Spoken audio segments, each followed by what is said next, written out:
Shalom, selamat pagi jemaat Tuhan. Berjumpa kembali dalam doa pagi online. Penolong yang setia. Saat ku berjalan,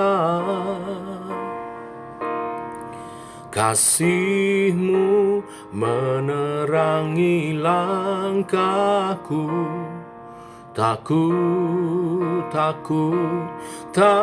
ku bimbang, karena ku tahu Kau bersamaku. Kau lebih tahu yang terbaik bagiku. Kau lebih sanggup pulihkan hidupku. Ku berserah, ku percaya, hanya Yesus penolong yang setia.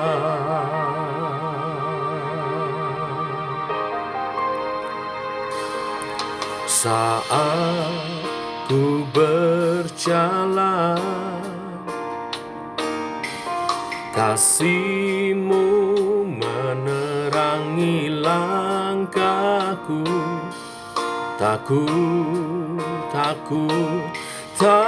ku bimbang, karena ku tahu Kau bersamaku. Kau lebih tahu yang terbaik bagiku. Kau lebih sanggup pulihkan hidupku. Ku berserah, ku percaya, hanya Yesus penolong yang setia.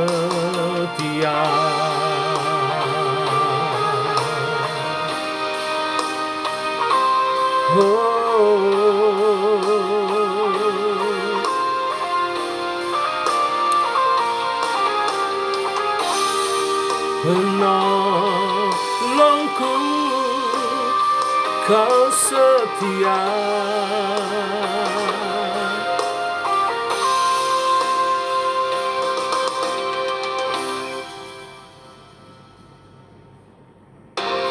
Kau lebih tahu yang terbaik bagiku. Kau lebih sanggup pulihkan hidupku. Ku berserah, ku percaya, hanya Yesus penolong yang setia. Hanya Yesus penolong yang setia.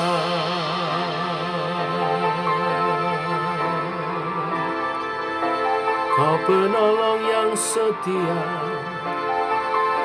ku percaya, ku mau setia.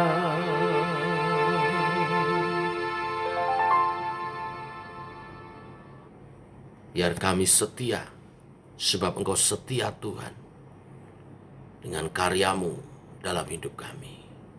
Teguhkan oleh kebenaran firman yang sebentar kami renungkan. Dalam nama Tuhan Yesus Kristus. Amin.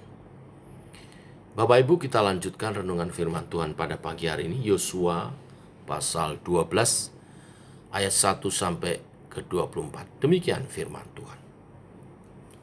Inilah raja-raja negeri yang dikalahkan oleh orang Israel, dan yang negerinya diduduki mereka di seberang Yordan ke arah matahari terbit, dari sungai Arnon sampai gunung Hermon, serta seluruh Araba Yordan ke arah timur.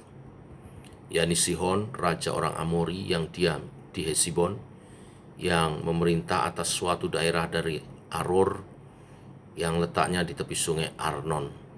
Pada pertengahan sungai itu ditambah setengah Gilead sampai sungai Yabok, batas daerah Bani Amon, dan atas Araba Yordan sampai sebelah timur Danau Kinerot, dan sampai sebelah timur Laut Araba, yakni Laut Asin ke arah Bet Yesimot, dan ke arah selatan sampai kaki lereng-lereng Gunung Pisga. Selanjutnya daerah Og, Raja Basan, seorang dari sisa-sisa orang Refaim. Raja ini diam di Asitarot dan di Edrei, dan memerintah atas gunung Hermon, atas Saka, dan atas seluruh Basan sampai daerah orang Gesur dan orang Maaka, dan atas setengah Gilead sampai daerah Sihon, Raja Hesibon. Musa hamba Tuhan itu beserta orang Israel telah mengalahkan mereka, dan Musa hamba Tuhan itu telah memberikan daerah itu kepada orang Ruben, orang Gad, dan suku Manasye yang setengah itu menjadi milik mereka. Inilah raja negeri yang dikalahkan oleh Yosua dan oleh orang Israel sebelah barat sungai Yordan, dari Baal Gad di lembah gunung Libanon sampai pegunungan Gundul. Yang mendaki ke arah Seir. Negeri ini diberikan Yosua kepada suku-suku Israel menjadi miliknya menurut pembagiannya. Di pegunungan, di daerah bukit, di Araba, Yordan, di lereng gunung, di padang gurun, dan tanah Negeb, yakni di negeri orang Het, orang Amori, orang orang Kanaan, orang Feris, orang Hewi, dan orang Yebus.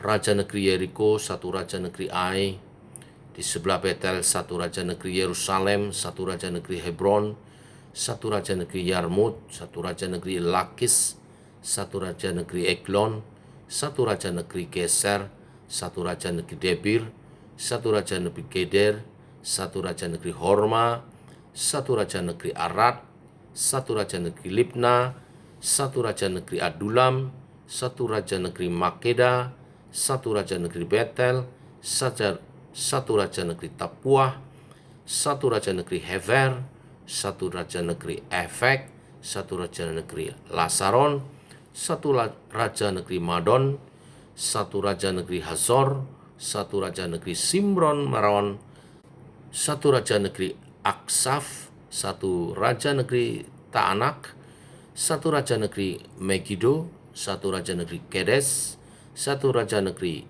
Yokneam di dekat Gunung Karmel, satu raja negeri Dor di tanah Bukit Dor, satu raja negeri Goyin di Galilea, satu raja negeri Tirsa, satu jadi. Jumlah semua raja itu 31 orang. Bapak Ibu, pada nas hari ini kita melihat daftar raja-raja yang dikalahkan terbagi menjadi dua. Pertama, urutan raja-raja yang dikalahkan oleh Musa, hamba Tuhan itu, sampai batas sungai Yordan. Kedua, nama raja-raja yang dikalahkan oleh Yosua setelah menyeberang sungai Yordan. Nah, dalam hal ini ada dua pemimpin yang melaksanakan misi, Bapak Ibu, yang mendapat tugas dari Tuhan memimpin bangsa Israel, yaitu Musa dan Yosua. Visi yang dari Tuhan yang kemudian dilaksanakan sebagai misi bagi bangsa Israel, baik oleh Musa maupun Yosua, adalah membawa bangsa Israel masuk tanah perjanjian. Visi ini dimulai oleh Musa agar membebaskan bangsa Israel dari Mesir dan membawa bangsa Israel masuk tanah perjanjian untuk beribadah, untuk menjadi umat Allah, yang kemudian dilanjutkan oleh Yosua. Apa yang bisa kita ambil dari kisah hari ini?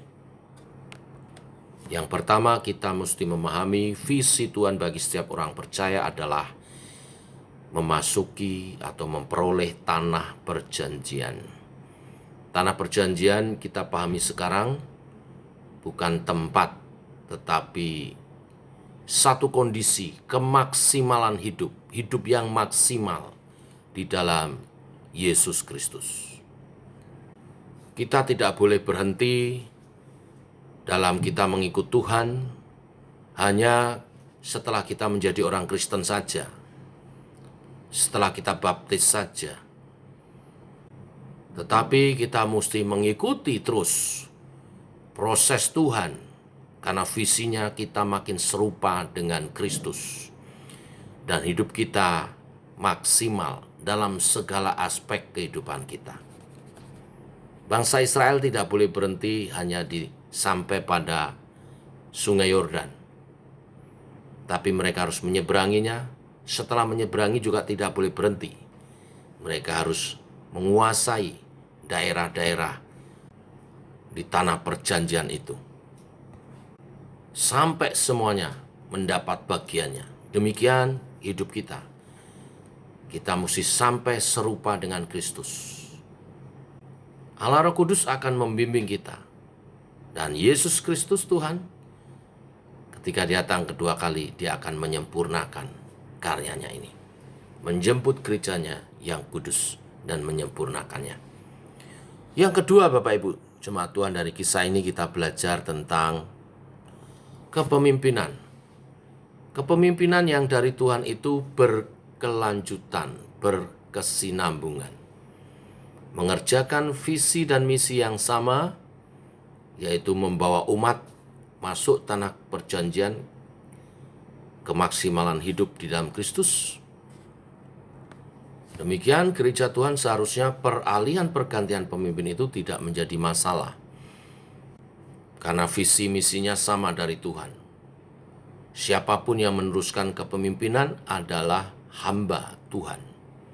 Sebagaimana Musa mempersiapkan Yosua, demikian seharusnya setiap pemimpin Kristen mempersiapkan penggantinya. Sehingga ketika regenerasi itu terjadi, regenerasi kepemimpinan itu terjadi, tugas kepemimpinan itu dapat dilanjutkan dengan baik. Visi misi dilanjutkan dengan baik. Nah, ini yang kedua. Yang ketiga, saya ingin berbicara tentang kesetiaan. Dasar kesetiaan kita adalah Tuhan yang setia dengan visi dan misinya. Tuhan tidak meninggalkan bangsa Israel di tengah jalan.